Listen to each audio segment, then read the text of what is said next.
कठोपनिषद प्रथम अध्याय प्रथम वल्ली मंत्र 21-22। देवैरत्रापि विचिकित्सितं पुरा नहि सुज्ञेयम् अणुरेषु धर्मः अन्यं वरं नचिकेतो वृणीष्व मामोपरोत्सीरति मा सृजैनम्। देवैरत्रापि विचिकित्सितं किल त्वं च मृत्यो यन्न सुज्ञेयमार्थ वक्ता चास्य त्वादृगन्यो न लभ्यो नान्यो वरः तुल्य एतस्य कश्चित्। हे नचिकेता, जिस आत्मज्ञान के विषय में तुम पूछ रहे हो उस पर तो प्राचीन काल में स्वयं देवताओं ने भी बहुत विचार विमर्श किया था, किंतु वे भी इसे पूरी तरह समझ नहीं पाए। ये विषय अत्यंत सूक्ष्म है और साधारण बुद्धि से इसे सरलता से नहीं समझा जा सकता। इसलिए मेरा आग्रह है कि तुम इसके स्थान पर कोई अन्य वरदान मांग लो। मुझ पर इस प्रश्न का उत्तर देने के लिए हठ या दबाव मत डालो और मुझे इस वचन को पूरा करने की बाध्यता से मुक्त कर दो। नचिकेता का उत्तर।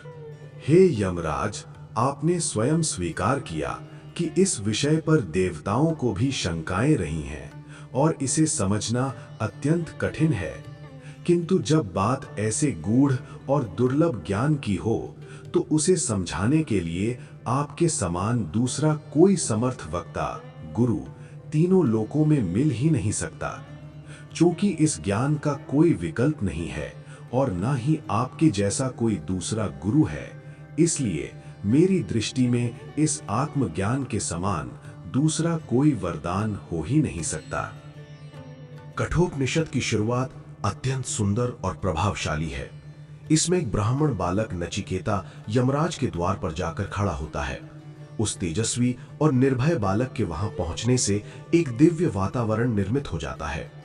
इस प्रसंग में यमराज की कुलीनता और महानता भी स्पष्ट दिखाई देती है।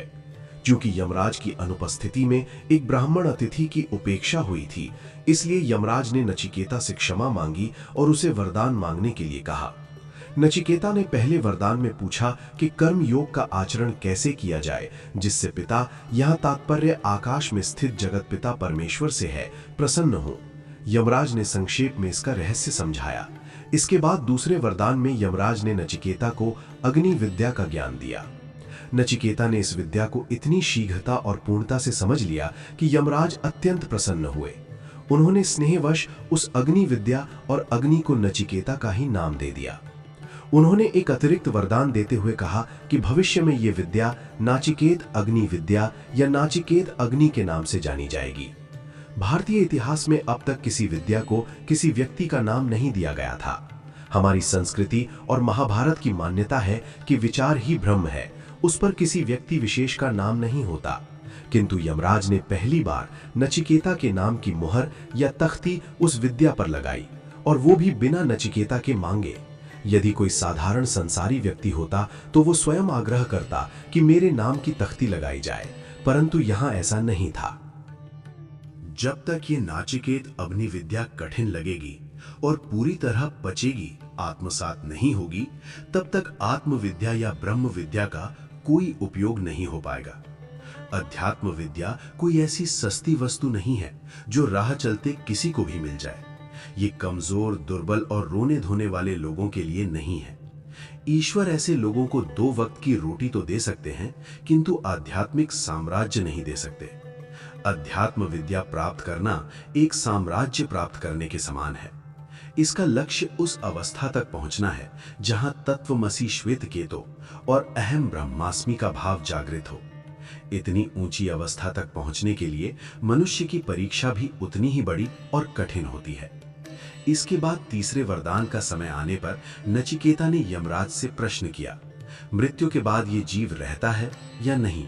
यदि रहता है तो वो कहां जाता है तथा आत्मा और परमात्मा का आपस में क्या संबंध है? नचिकेता के मन में स्वाभाविक रूप से उत्पन्न हुआ ये प्रश्न ही आत्मविद्या है। ये मांग उस बालक की है जो यमराज के पास निडर होकर गया और जिसने हिम्मत के साथ कर्म योग का रहस्य पूछा। साधारण मनुष्यों को तो ये भी नहीं पता कि वे यमदूतों से बात कर पाएंगे या नहीं। यमराज तो बहुत दूर की बात है। नचिकेता न केवल निर्भयता से बोला, बल्कि उसने कर्मयोग के महान रहस्य को भी जान लिया। जिसने इतनी तेजस्वी नाचिकेत अग्नि विद्या को अपने जीवन में उतारा हो, उसका जीवन कितना महान हो गया होगा। ये तो जीवन का पूर्ण विकास है। नचिकेता की इतनी उच्च योग्यता होने के बावजूद यमराज उसे आत्मविद्या सिखाने में आनाकानी करते हैं। यही बात आज के मंत्र में समझाई गई है। नचिकेता की इससे बड़ी और क्या परीक्षा हो सकती है। फिर भी जब वो आत्मविद्या मांगता है तो यमराज उसके दृढ़ निश्चय की परीक्षा लेते हैं। वे संस्कृत श्लोक के माध्यम से कहते हैं, पुरा अत्र देवई अपि विचिकित्सितम, अर्थात तुम्हारे इस प्रश्न पर प्राचीन काल में देवताओं ने भी बहुत विचार विमर्श किया है। ना ही सुगेयम, अर्थात किंतु ये विषय सरलता से जाना या समझा जा सके ऐसा नहीं लगा। एषः धर्मः अणु, अर्थात क्योंकि ये ज्ञान अणु अर्थात अत्यंत सूक्ष्म है। यमराज समझाते हैं कि जब देवताओं को भी ये ज्ञान सहजता से समझ नहीं आया तो व्यर्थ परिश्रम करके तुम्हें कुछ प्राप्त नहीं होगा। बाद में तुम कहोगे कि ऐसा क्यों हुआ। उससे बेहतर है कि मैं पहले ही बता दूं कि ये कोई सीधी सरल बात नहीं है। इसलिए इसकी जिद छोड़कर अन्यम वरम नचिकेतो वृणीष्व, अर्थात हे नचिकेता, तुम कोई दूसरा वरदान मांग लो। तुम्हें जो चाहिए वो मांग लो, पर मां उपरोत्सी, यानी मुझे धर्म संकट में मत डालो। तुम्हारे प्रति मेरा अत्यधिक स्नेह है, इसलिए देने का मन तो करता है, लेकिन दे सकूंगा या नहीं इसमें मुझे शंका है। इसलिए यमराज नचिकेता से कहते हैं, एनम मां अतिसृज, मुझे इस वचन से मुक्त करो, छोड़ दो। यमराज का भाव यह है कि मैंने तुम्हें वरदान मांगने को कहा था, लेकिन अगर तुम किसी सख्त लेनदार की तरह डंडा लेकर मेरे पीछे पड़ जाओगे तो मुझे मजबूरन देना ही पड़ेगा। मेरा तुम्हारे ऊपर असीम प्रेम है, लेकिन इतिहास गवाह है कि तुम जो जानना चाहते हो वो सुज्ञेय यानी आसानी से समझने योग्य नहीं है। इन दोनों बातों को देखते हुए मैं असमंजस में हूं। ये समझो कि अगर मैं आत्मविद्या बताऊं और तुम्हें समझ ना आए तो भी मुझे ही पीड़ा होगी। इसलिए यमराज ने नचिकेता से विनती की है कि वो इस वरदान की हट छोड़ दे। इस मंत्र में जब उपनिषद देवैः अत्र विचिकित्सितम पुरा कहता है तो यहाँ देव शब्द की परिभाषा सामान्य से भिन्न है। हम आमतौर पर स्वर्ग में रहने वाले देवताओं या भगवान के विभिन्न रूपों को ही देव मानते हैं, किंतु उपनिषद में इसका अर्थ इतना सीमित नहीं है। गीता ने तो इस धारणा पर कटाक्ष भी किया है कि क्षीणे पुण्ये मर्त्यलोकम विशन्ति, अर्थात ये देवता भले ही बड़े माने जाते हों, लेकिन अपने पुण्य क्षीण होते ही वे भी मृत्युलोक में वापस आ जाते हैं। ये ठीक वैसे ही है जैसे कोई सेठ आज भले ही बड़ा हो, लेकिन पुण्य कम होने पर अगले जन्म में वो चूहा भी बन सकता है। हम कहते हैं अजरा अमरा देवाः, अर्थात देवता अजर और अमर है, लेकिन ये एक सापेक्ष शब्द है। हम 60-60 साल जीते हैं, इतने समय में तिलचट्टे की 500 पीढ़ियां बीत जाती हैं। तो क्या वो जीव ऐसा नहीं सोचता होगा कि इंसान तो अमर है, कभी मरते ही नहीं। जिन्हें स्वर्ग लोक का देव और अमर कहा गया है वे भी क्षीणे पुण्य के नियम से बंधे हैं। इसका एक अर्थ ये भी हो सकता है कि जो आत्मविद्या के मार्ग से भटक गए हैं, लेकिन यहाँ इस प्रसंग में स्वर्ग के देवताओं की बात नहीं हो रही है। देव शब्द द्यू अर्थात प्रभा या प्रकाश धातु से बना है, इसलिए द्योतमाना ही देवाः, अर्थात जो भी प्रभा यानी तेज से युक्त है उसे देव कहा जाता है। विद्यया द्योतमानैः गुणैः द्योतमानैः शीलेन द्योतमानैः कर्मणा द्योतमानैः, अर्थात जो विद्या, गुण, शील और कर्मों की प्रभा से सुशोभित हैं वे सभी देव हैं। देवताओं के भी अलग अलग प्रकार हैं, जिनमें ये 4 प्रमुख हैं। इनके अलावा भी कई प्रकार हो सकते हैं, पर अभी हमें प्रथम श्रेणी या द्वितीय श्रेणी के वर्गीकरण के चक्कर में पड़ने की आवश्यकता नहीं है। इनमें से कुछ विद्याया द्योतमानैः यानी मां सरस्वती की कृपा से शोभायमान है। सरस्वती की उपासना कोई मामूली या राह चलती बात नहीं है। इसके लिए मुरारी कवि का एक प्रसिद्ध सुभाषित है, देवीं वाचम उपासते ही बहवः सारम तु सारस्वतम जानीते नितराम असौ गुरुकुल क्लिष्टो मुरारी कवि ही अब्धिर्लंघितः एव घानर्भटैः किम त्वस्य गंभीरताम आपाताल निमग्न पीवरतनुजा जानाति मंथराचलः। अर्थ, वैसे तो अनेक लोग वाणी की देवी सरस्वती की उपासना करते हैं, लेकिन विद्या के वास्तविक सार को तो गुरुकुल में कष्ट सहकर विद्या प्राप्त करने वाला कोई विद्वान सारस्वत ही भली भांति जान सकता है। उदाहरण के लिए, वानर सेना ने भले ही समुद्र को लांघ लिया हो, लेकिन सागर की वास्तविक गहराई और गंभीरता को केवल पाताल तक डूबा हुआ मंदराचल पर्वत, समुद्र मंथन वाला पर्वत ही जानता है। मुरारी कवि कहते हैं कि हम सरस्वती की उपासना करते हैं। ऐसा कहने वाले और पुस्तकों का ढेर लगाकर बैठने वाले तो घर घर में मिल जाएंगे, लेकिन उसका मर्म कौन समझ पाता है? गुरुकुल क्लिष्ठ अर्थात गुरुकुल में रहकर जिसने कष्ट और तपस्या सहन की है, वही सारस्वत ज्ञान के सार को समझ सकता है। इसीलिए संस्कृत में कहा गया है, सुखार्थिनः कुतो विद्या, कुतो विद्यार्थिनः सुखम। अर्थात सुख चाहने वाले को विद्या कहां और विद्यार्थी को सुख कहां। सबसे पहले तो यह समझ ही गलत है कि बच्चों को सारी सुख सुविधाएं देनी चाहिए। उन्हें थोड़ी असुविधा, अभाव में रखना चाहिए, तभी विद्या प्राप्त होती है। किंतु आज के समय में ऐसी बात करना निष्ठुरता लगती है। पिता कहेंगे, शास्त्री जी, बेटा सूखी रोटी खाए और हम मिठाई उड़ाएं, ये हमारे गले से कैसे उतरेगा। दूसरी तरफ बच्चे कहते हैं, अगर हमें मिठाई मिल रही है तो आपके बाप का क्या गया, आप क्यों रोक टोक करते हैं। इस तरह दोनों तरफ से बातें सुननी पड़ती हैं। ऐसी बातें केवल पाठशाला के प्रवचन में ही कही जा सकती हैं, कहीं और नहीं। फिर भी सत्य यही है कि घर में चाहे कितनी भी सुविधा हो, बच्चों के लिए थोड़ी तपस्या या असुविधा रखेंगे तभी उन्हें विद्या प्राप्त होगी। कुतो विद्यार्थिनः सुखम। तात्पर्य यह है कि सरस्वती की उपासना अत्यंत कठिन है। सारस्वत शब्द केवल परीक्षार्थी उत्तीर्ण करने वालों के लिए नहीं है। सारस्वत का अर्थ परीक्षार्थी नहीं होता। हमारी भारतीय संस्कृति में परीक्षार्थी शब्द मेल ही नहीं खाता। सारस्वत शब्द तो सच्चे विद्यार्थी के लिए बना है, किंतु आज का तथाकथित विद्यार्थी केवल एक परीक्षार्थी जीव बनकर रह गया है। आज हाई स्कूल और कॉलेज जाने वालों के लिए विद्यार्थी शब्द का प्रयोग करना उस शब्द की विडंबना है, मजाक है। वे केवल परीक्षार्थी हैं।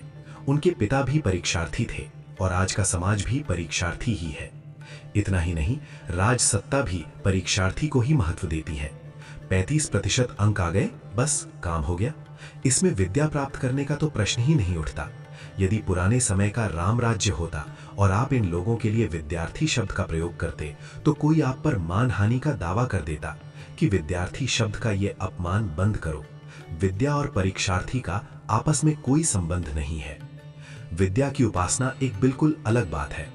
विद्या द्योतमानैः से तात्पर्य उन महापुरुषों से है जिन्होंने अनन्य अव्यभिचारी निष्ठा से सरस्वती की उपासना की है, जिन्होंने उपनिषद के लिए उपनिषद इस भाव से ज्ञान प्राप्त किया है।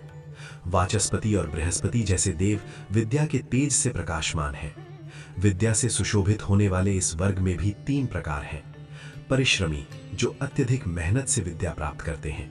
समर्पित, जो सरस्वती की उपासना केवल मेहनत से नहीं बल्कि समर्पित बुद्धि से करते हैं। इनमें भी कई विभाग हैं, पर अभी ये विषय नहीं है, इसलिए चर्चा नहीं कर रहे। प्रासादिक, कृपा पात्र, जिन्हें ईश्वरीय कृपा से विद्या मिली हो, जैसे कालिदास काली माता के उपासक थे, इसलिए उनकी विद्या प्रासादिक थी। वाल्मीकि जी के पास भी जो विद्या थी वो प्रासादिक ही थी। इस प्रकार मेहनत, बुद्धि और प्रसाद से सारस्वत बनते हैं। सारस्वत नाम की एक जाति भी है, परंतु यहाँ आशय जाति से नहीं है। जो वर्ग सरस्वती की अनन्य निष्ठा से उपासना करके उसके लिए अपना सर्वस्व न्यौछावर कर देता है, वही सच्चा सारस्वत है।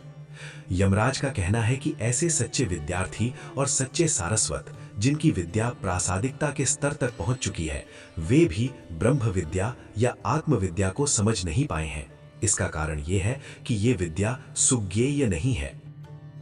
कुछ देव गुणे द्योतमानई होते हैं, यानी वे गुणों से प्रभाववान होते हैं। इसका अर्थ ये नहीं कि उनके पास विद्या नहीं है, बल्कि उनका प्रमुख विषय गुण है। जैसे आज कोई कहे कि उसने बीए किया है, तो हम पूछते हैं कि उसका मुख्य विषय क्या है। इसका मतलब ये नहीं कि वो अन्य विषय नहीं जानता, पर उसके जीवन की मुख्य धारा गुण है। उन्होंने गुणों की रक्षा के लिए अपना जीवन समर्पित कर दिया होता है। राम, लक्ष्मण, सीता, भरत, शत्रुघ्न, कर्ण, भीष्म, प्रहलाद, बाल भक्त ध्रुव, इन सभी महान आत्माओं ने गुणों के लिए अपने पूरे जीवन खपा दिए। पति देख नहीं सकते इसलिए अपनी आंखों पर पट्टी बांधने वाली गांधारी और यमराज से झगड़कर अपने पति को वापस लाने वाली सावित्री, ये सभी गुणों से सुशोभित देव हैं और घनीभूत गुणों के प्रतीक हैं। वहीं कुछ लोग ऐसे भी होते हैं जिनका प्रमुख विषय विद्या होता है और गुण उनका गौण विषय होता है। गुणों से सुशोभित देवों में भी अलग अलग दैवीय गुण पाए जाते हैं और उनके भी कई प्रकार हैं। लोग जीवन में गुणों को अपनाने के लिए अलग अलग प्रेरणाओं से काम लेते हैं। कुछ लोग आवश्यकता समझकर गुणों को अपनाते हैं, कुछ लोग पुण्य प्राप्ति के लिए गुणवान बनते हैं, कुछ इसे जीवन की शोभा या अलंकार मानकर अपनाते हैं, कुछ लोग इसलिए गुणवान बनते हैं क्योंकि ईश्वर को गुण प्रिय है। इस प्रकार गुणों से सुशोभित देवों में भी उत्तरोत्तर श्रेणियां हैं, यानी ग्रेडेशंस हैं। देवों के इस महालोक में बहुत विशाल और अनेक कक्ष यानी कमरे हैं। चूंकि हमारे पास इतनी गहराई में जाने का समय नहीं है, इसलिए हम प्रत्येक कक्ष में केवल देहरी से एक झलक देखकर ही आगे बढ़ेंगे। कुछ देव शीलेन द्योतमा नहीं होते हैं, अर्थात वे शील से यानी सदाचार से सुशोभित होते हैं। यहां शील का अर्थ केवल स्त्री पुरुष संबंधों यानी पवित्रता तक सीमित नहीं है, वह तो इसका मात्र एक छोटा सा पहलू है। शील का व्यापक अर्थ है एक विशिष्ट प्रकार का समग्र जीवन चरित्र यानी कैरेक्टर। उदाहरण के लिए सीता जी का रावण को भिक्षा देने जाना उनका शील था, चरित्र था, क्योंकि वह उनका कुल धर्म था, गृहस्थ धर्म था। गीता में भी कहा गया है, उत्साद्यन्ते जाति धर्माः कुल धर्माः च शाश्वताः। समाज में जाति धर्म, कुल धर्म और व्यक्ति धर्म आदि बने रहने चाहिए, लेकिन आजकल कुल धर्म की परिभाषा बदल गई है। लोग मीठा भात बनाकर खाने को ही कुल धर्म मान लेते हैं। कुछ लोग कहते हैं, शास्त्री जी, दूज के दिन मीठा भात खाना हमारा कुल धर्म है। भला इसे कुल धर्म कैसे कहा जा सकता है? सीता जी भिक्षा देने इसलिए गईं क्योंकि वो अपने अतिथि सत्कार रूपी कुल धर्म का पालन कर रही थीं। यही उनका शील है। जब पूरे परिवार का एक विशिष्ट चरित्र हो, उच्च परंपरा हो और उस कुल में एक विशेष संस्कार वाले ही मनुष्य हो, तो उन्हें शील से सुशोभित देव कहा जाता है।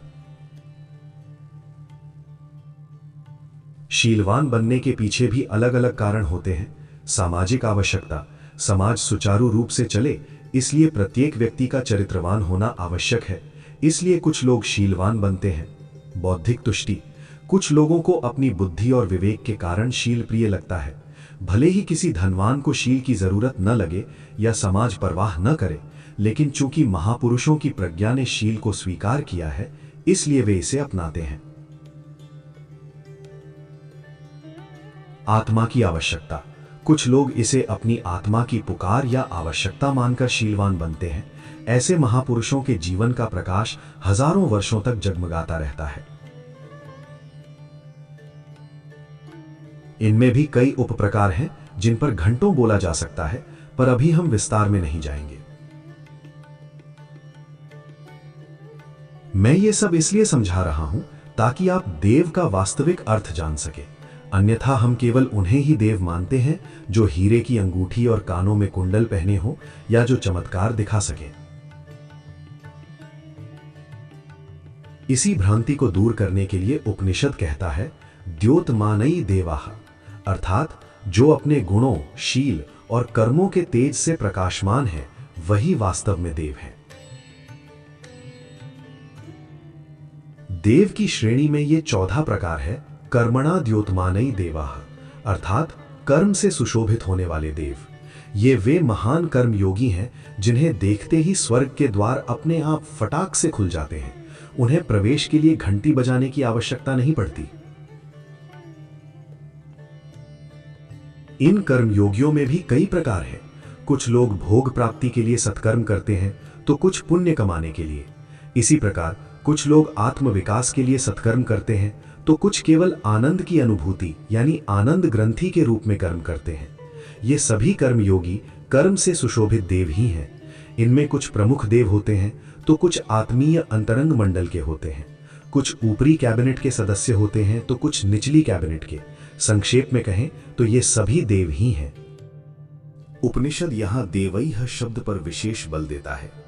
जिन महापुरुषों के जीवन में विद्या, गुण, शील और कर्म का ताना बाना बुना हुआ है, जो किसी उच्च सिद्धांत के लिए अपना जीवन न्यौछावर करने को तैयार रहते हैं, बल्कि जो अपना जीवन दे चुके हैं, वे इतने महान हैं कि हम नीचे खड़े होकर उनकी ऊंचाई का अनुमान भी नहीं लगा सकते। यमराज नचिकेता को समझा रहे हैं, जिनके पास इतनी कुशाग्र बुद्धि, इतना तप सामर्थ्य और इतनी प्रभा है, जिनका मन इतना स्वच्छ और निर्मल हो चुका है, ऐसे देव भी आत्मविद्या को आसानी से नहीं समझ पाए। तो नचिकेता, तुम विचार करो कि ये आत्मविद्या कितनी कठिन होगी। श्लोक का अंश अणुरेश धर्मः यही कहता है कि ये धर्म, ये ज्ञान और ये विद्या अणु यानी अत्यंत सूक्ष्म है। ये इतनी सूक्ष्म है कि ऐसे किसी माइक्रोस्कोप से भी नहीं देखा जा सकता।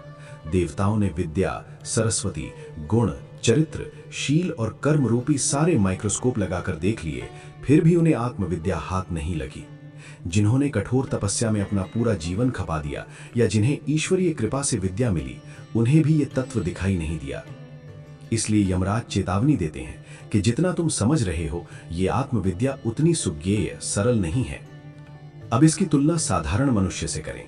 कोई व्यक्ति जिसने 40 साल तक मिर्च मसाले का व्यापार किया हो, बैंक में थोड़े पैसे जमा हो गए हो और घर में एक कार आ गई हो, वो अचानक आकर पूछे, शास्त्री जी, व्हाट इज तत्वमसि? मेरे मन में जिज्ञासा जगी है, तो मुझे समझाइए। ऐसे व्यक्ति को यही कहना पड़ेगा कि तुम्हें जिज्ञासा हुई है, ये बात ही गलत है। तुम्हें जिज्ञासा उत्पन्न कैसे हो सकती है? ये वास्तविक जिज्ञासा नहीं बल्कि तुम्हारी चपलता है। ये तो तुम्हारी मरकट लीला है, बंदर जैसी व्यर्थ की उछल कूद है। अध्यात्म के मार्ग पर चलने का अधिकारी बनने के लिए मनुष्य को पहले अपना विशेष चरित्र निर्माण, कैरेक्टर डेवलपमेंट करना चाहिए। उसके हाथों से सत्कर्म होने चाहिए। इसके बाद हृदय में भक्ति की स्निग्धता आनी चाहिए। शास्त्रों में कहा गया है, ध्रुते चित्ते प्रविष्टाया गोविंदाकारता स्थिरा।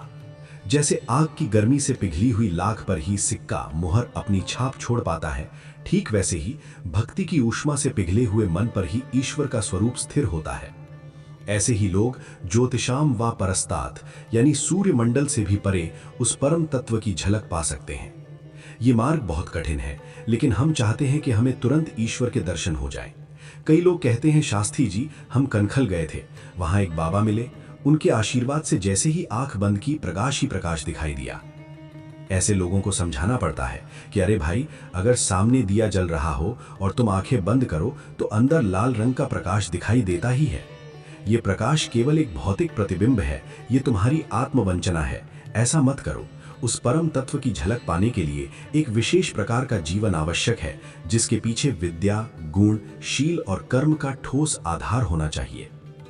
हमने इन गुणों, विद्या, गुण, शील और कर्म की अलग अलग विश्लेषणात्मक एनालिटिकल चर्चा की, किंतु जरा सोचिए, जिस व्यक्ति के जीवन में ये सभी गुण एक साथ संयोजित सिंथेटिक रूप में हो, वो मनुष्य कितना महान होगा।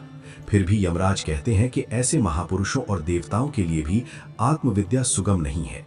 इसका कारण है अणुरेश धर्मः, ये ज्ञान अत्यंत सूक्ष्म है। इसलिए यमराज नचिकेता से कहते हैं, अन्यम वरम वृणीष्व, यानी तुम कोई दूसरा वरदान मांग लो। इतना ही नहीं, यमराज नचिकेता से कहते हैं, अति मा सृजैनम। यहां एक वैदिक व्याकरण की प्रक्रिया है। अति शब्द को सृज के साथ जोड़ना है, जबकि मां शब्द बीच में आ गया है। महर्षि पाणिनि जैसे महान वैयाकरण को भी वेदों के लिए एक स्वतंत्र व्याकरण लिखना पड़ा था।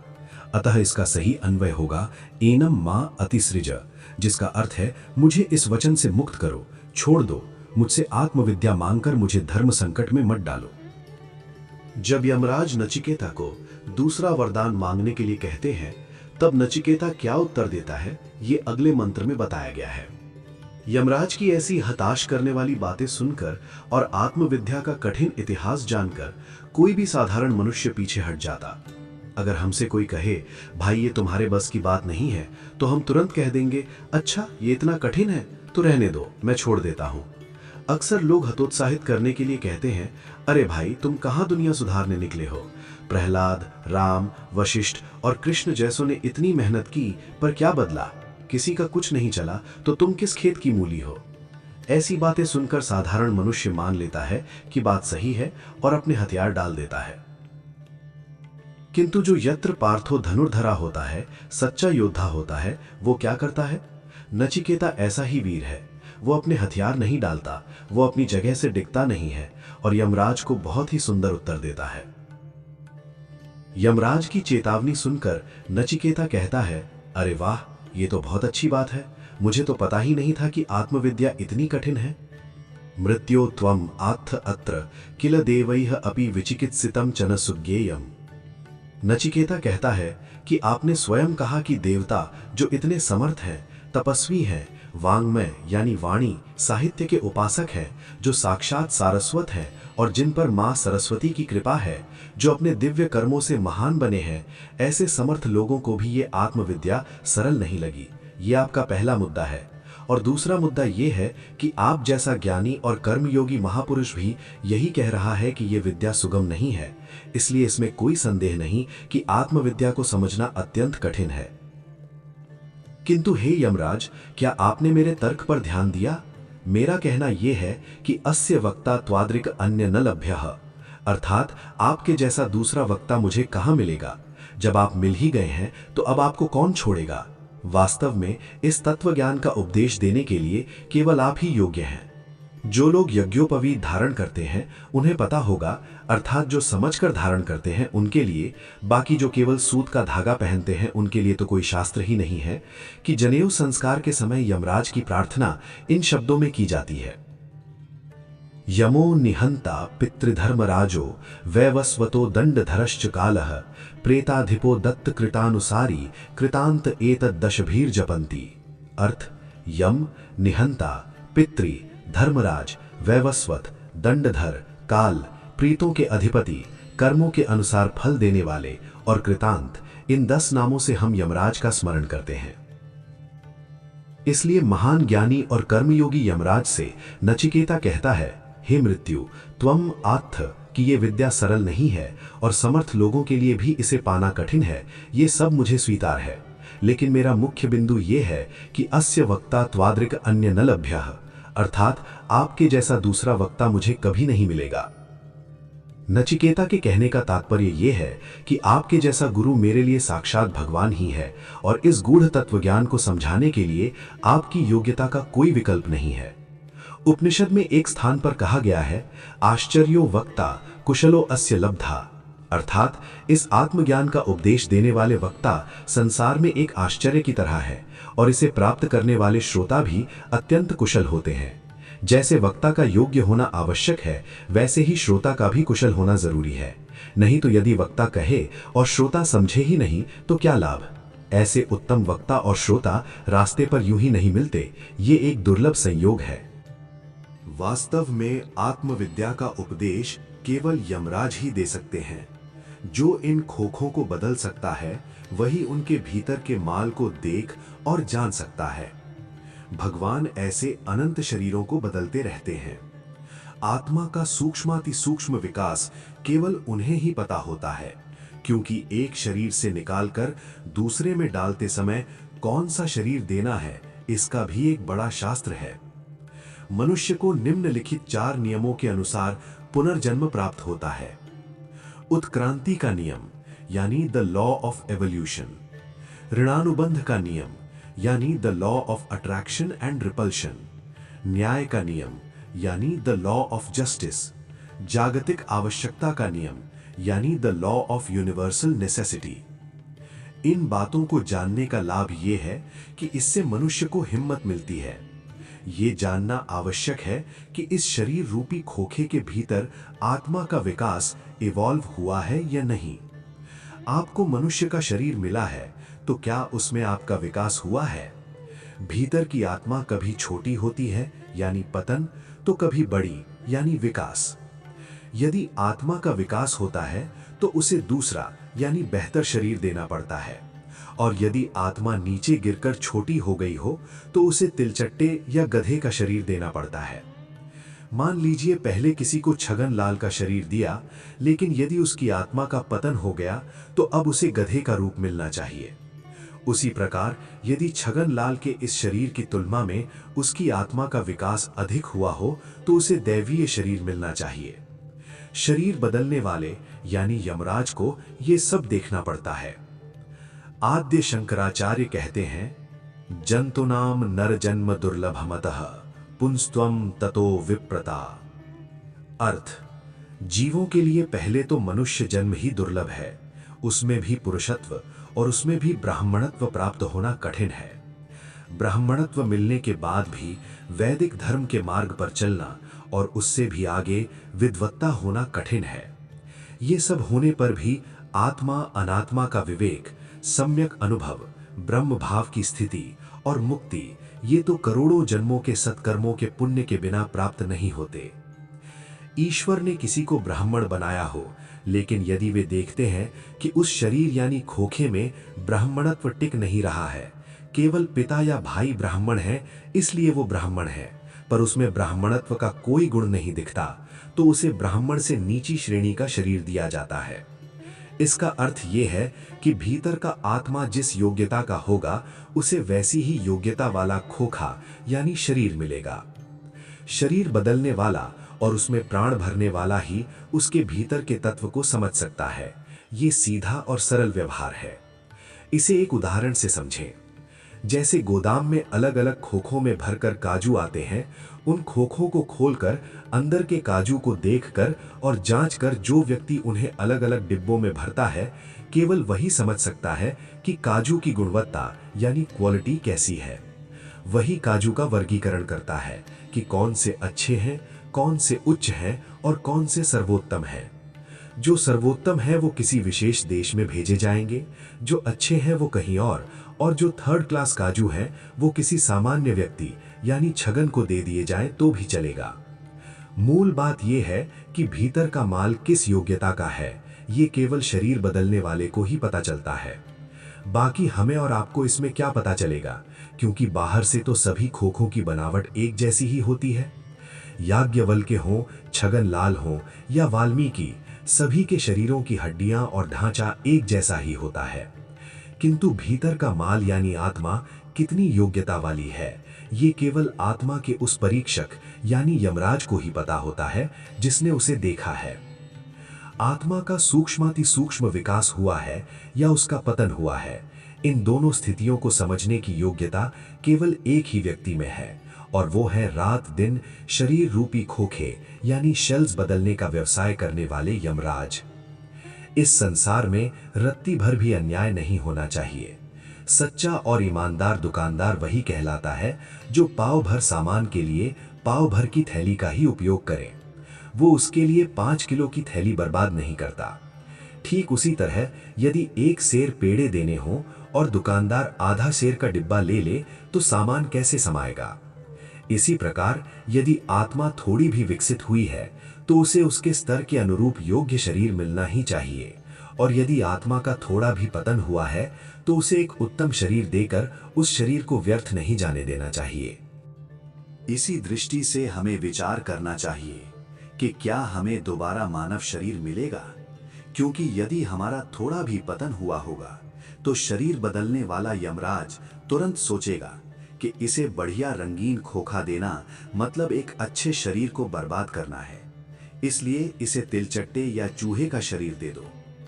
अब आप कहेंगे, अरे लेकिन वे तो बहुत बड़े सेठ थे, फिर भी उन्हें चूहे का शरीर। हाँ, उन्हें भी चूहे का ही शरीर मिलेगा, बस फर्क इतना होगा कि वे गटर में रहने के बजाय किसी मिठाई वाले के घर में रहेंगे। इतना अंतर तो रहेगा ही, क्योंकि उनकी जन्म कुंडली में भी राजयोग होता है। अरे भिखारियों में भी राजयोग होता है, तभी तो वे फर्स्ट क्लास भिखारी होते हैं। कहने का तात्पर्य यह है कि शरीर रूपी इन खोखों को बदलने वाले यमराज ही भीतर की आत्मशक्ति को सही ढंग से जान सकते हैं। इसीलिए नचिकेता कहता है, हे यमराज, इस संसार में आपसे बढ़कर भले ही कितने भी विद्वान या अनुभवी लोग हों, लेकिन आप जैसा वक्ता मुझे दूसरा कौन मिलेगा। हो सकता है याज्ञवल्क्य को भी आत्मा का अनुभव हो, लेकिन यमराज तो यमराज हैं, उनकी योग्यता किसी और में कैसे आ सकती है। इसका कारण यह है कि यमराज निरंतर शरीरों को बदलते रहते हैं और भगवान के दरबार में अन्याय तो हो ही नहीं सकता। मुझे तो यमराज के पद के प्रति बहुत सम्मान है। उनकी कमाल की क्षमता है। वे एक बार आत्मा की ओर नजर डालते हैं और तुरंत बता देते हैं कि ये आत्मा विकसित है या नहीं। विकसित आत्मा किस रंग की होती है, अविकसित आत्मा कैसी होती है, इस बात का अत्यंत सूक्ष्म ज्ञान यमराज को है। इसीलिए नचिकेता कहता है, यमराज, मैं आपसे जो पूछ रहा हूं वो केवल खोखे के ज्ञान तक सीमित नहीं है, बल्कि मैं खोखे के भीतर स्थित आत्मा का ज्ञान पूछ रहा हूं। चूंकि आप इन सभी खोखों को बदलने वाले हैं, इसलिए इसका यथार्थ ज्ञान आप ही मुझे दे सकते हैं। इसीलिए त्वादृक् अन्यः वक्ता न लभ्यः, आप जैसा दूसरा वक्ता मिलना संभव नहीं है। नचिकेता के सामने यमराज अनुनय विनय यानी काला वाला करते हैं। मां मां उपरोत्सीह मां एनम अतिसृज अन्यम वरम ऋणीश्वः। अरे बेटा, तुम मुझे उलझन में मत डालो, किसी लेनदार की तरह मेरे पीछे मत पड़ो, तुम कोई दूसरा वरदान मांग लो। जिन्हें संस्कृत भाषा आती होगी वे इस विनती के भाव को समझ पाएंगे। इसके जवाब में नचिकेता जो कहता है उसका अर्थ ये है कि आप जैसा दूसरा वक्ता मुझे कौन मिलेगा। संयोगवश आप मेरे हाथ आए हैं। ऐसे समय में यदि मैं आपके पीछे न पड़ूं तो और क्या करूं? आप चाहे जितनी भी विनती करें, मैं आपको छोड़ूंगा नहीं। धन्य है ये नचिकेता। नचिकेता जैसे बछड़े के कारण ही ये आत्मविद्या रूपी दूध दोहा गया है और इसीलिए हम उसका पान कर रहे हैं। केवल होठों तक दूध आ जाने का अर्थ ये नहीं है कि मनुष्य ने उसे पी ही लिया। दूध वाले की दुकान में बैठने भर से दूध हमारे पेट में थोड़े ही चला जाता है। यदि वो मुंह के पास आ भी जाए तो कई बार हम उसे पूछ देते हैं। किसी के मुंह में जबरदस्ती दूध डाल भी दिया जाए तो भी वो पिया हुआ नहीं माना जाता, और कदाचित वो पेट में चला भी जाए तो पचने के बजाय बाहर निकल जाने की भी संभावना रहती है। किंतु ये बात निश्चित है कि ये आत्मविद्या रूपी दूध नचिकेता के लिए आया और उसके माध्यम से हमें प्राप्त हुआ। इसलिए हमें नचिकेता का धन्यवाद करना चाहिए। जैसे गीता के लिए अर्जुन महान है, वैसे ही आत्मविद्या के लिए नचिकेता महान है। इसलिए जीवन में यदि कुछ बनना हो तो नचिकेता बनने का प्रयास करना चाहिए। एक नाचिकेत जीवन का निर्माण करना चाहिए, या फिर अर्जुन जैसा धनुर्धर बनने का लक्ष्य रखना चाहिए। यही मानव जीवन का सच्चा आनंद और लाभ है। जैसे नचिकेता दृढ़तापूर्वक कहता है कि आपके जैसा वक्ता मुझे दूसरा नहीं मिलेगा, ठीक वैसे ही वो ये भी स्पष्ट करता है, एतस्य तुल्यः वरः न अन्यः कश्चित्, अर्थात मैंने जो वरदान मांगा है उसकी बराबरी करने वाला दूसरा कोई वरदान हो ही नहीं सकता। इसलिए मुझे वही वरदान चाहिए और वो है आत्मविद्या। क्या इसमें आपको नचिकेता की बुद्धि का घमंड दिखाई देता है? यमराज ने नचिकेता को आत्मविद्या की कठिनाई, दुर्ज्ञेयत्व समझाई थी और कहा था कि देवताओं को भी ये रास्ता छोड़ना पड़ा था, इसलिए तुम भी इस मार्ग पर मत जाओ। यहाँ नचिकेता के विनय यानी नम्रता पर ध्यान दीजिए। वो ये नहीं कहता कि भले ही देवताओं के लिए ये कठिन हो, मुझे तो ये विद्या जाननी ही है। वो यमराज की बात पर अविश्वास भी प्रकट नहीं करता। यदि नचिकेता ने ऐसा कहा होता कि देवताओं ने कोशिश की और उन्हें नहीं मिला, ये मुझे स्वीकार है, फिर भी मैं इसे प्राप्त करके रहूंगा, मुझे क्यों नहीं मिलेगा, तो इसे अहंकारी भाषा कहा जा सकता था। लेकिन उस समय नचिकेता ने केवल इतना ही कहा, त्वादृक् अन्यः वक्ता न लभ्य, आपके जैसा वक्ता मुझे और कहां मिलेगा। नचिकेता की भाषा कितनी सुंदर है। ये महापुरुषों की भाषा है, इसीलिए ये 5-10 हजार वर्षों तक जिंदा है। हमारी और आपकी भाषा तो कुछ समय में ही लुप्त हो जाती है, किंतु महापुरुषों की वाणी चिरंजीवी होती है। एक कथा है कि एक राजा ने खुश होकर एक ब्राह्मण से कहा, तुम्हें जो चाहिए वो मांग लो। क्या आप जानते हैं उस ब्राह्मण ने क्या मांगा? उसने कहा कि अगले साल का पंचांग यानी कैलेंडर मुफ्त में दे दीजिए। नचिकेता उस मूर्ख ब्राह्मण जैसा नहीं था। वो यमराज से कहता है कि जब मुझे आप जैसा गुरु मिल गया है तो मैं आत्मविद्या के सिवा और क्या मांगूं? इसमें नचिकेता का विनय भी है और उसकी कुशलता भी। जरा कल्पना करें, सामने साक्षात यमराज खड़े हैं। साधारण मनुष्य तो बैंक मैनेजर या पुलिस इंस्पेक्टर के सामने भी घबरा जाता है, जवाब नहीं दे पाता। यहाँ तो साक्षात यम यानी मृत्यु सामने है। नचिकेता यमराज के सामने बोलते समय पूरा ध्यान रखता है कि उससे कोई अविवेक न हो जाए, मुंह से कुछ उल्टा सीधा न निकल जाए।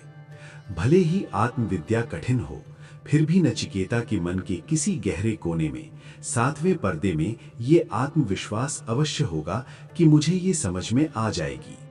वो अपने वरदान पर अड़ा रहता है। इसका अर्थ यही है कि भले ही ये दूसरों को समझ ना आए, पर मुझे क्यों नहीं समझ आएगी। परंतु वो ऐसा बोलकर नहीं दिखाता।